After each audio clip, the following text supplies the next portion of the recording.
Negatives, unforced turnovers. You had two fumbles, one AG. That one was, I feel like that one was earned. He should have had better protection of the ball, but that was definitely punch out. Good job on the defender, but that's the second one now that's happened. It was almost identical, the type of run and punch out. Yep. And then the other two, we mentioned the interception. It was kind of a 50-50 ball. It didn't really affect the game. If that was the only turnover, we wouldn't even be talking about turnovers. Wouldn't even be talking about. And then the other one was the exchange between Emmett Johnson and Heinrich, and that one's probably the worst one, just because it's unforced. It was a time when you take your last time out, make sure you get the right play. You just gotten a first down. You're in the red zone. You can just go up. The game's basically over. They're gonna just try to get out of there as fast as they can. You fumble it. You give them life. And at that point, there was like a little over 4 minutes left, I believe, 4 or 5 minutes.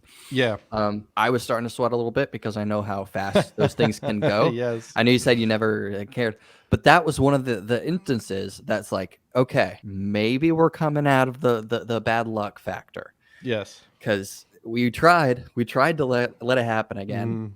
The defense didn't let it happen, but that's just something you can't do. You have to hold on to the ball, especially on exchanges. And that's not the only time we've seen that. I mean, and the one on the exchange between Emmett Johnson and Heinrich, I think that objectively, you have to put it on both guys objectively. I mean, really, like, it's the quarterback's job to deliver the ball into the breadbasket of the running back. But I do think in this instance, Emmett Johnson might have looked ahead a little bit, seen the hole, been sort of looking ahead before securing the ball, and maybe drifted to the outside a little bit, which is what it looked like, what happened. Yeah. So he's a freshman. He's going to be playing a lot more because we can't just rely on AG all the time. Fleeks, AG, and Emmett Johnson are going to get a lot of reps still. But yeah, that you cannot have those fumbles in that critical situation, because I think especially that just going up to put the game away. Yeah, 100%. And because I think that Illinois is possibly one of the worst teams we're going to play on the rest of our schedule, maybe the worst team we're going to play on the rest of our schedule.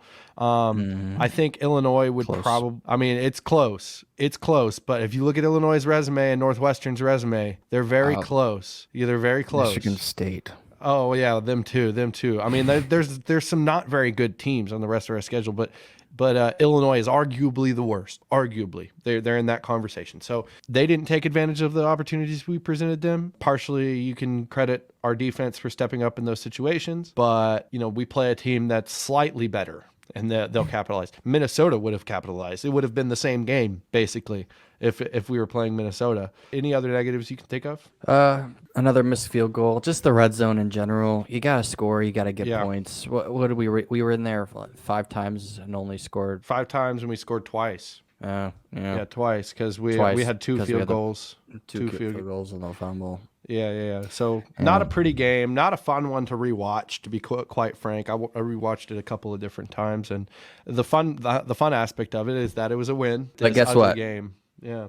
Bye week, going into getting a win on the bye week, get some of those guys that are a little banged up and fringe a little bit healthier, reset and reload. Let's go. Please go ahead and like that video and subscribe to the channel. We appreciate the support that we get from you guys, and we're hoping to continue growing. Blake and I enjoy talking about Nebraska football on here, and we hope to get more and more support as we continue to grow and as the Huskers continue to get better. So give us that support and catch our podcast on all platforms. Also, subscribe to us on Twitter, or X as the people want to call it, at @CHusker_corner, and go follow our Instagram, Cornhusker Corner. Thanks for watching.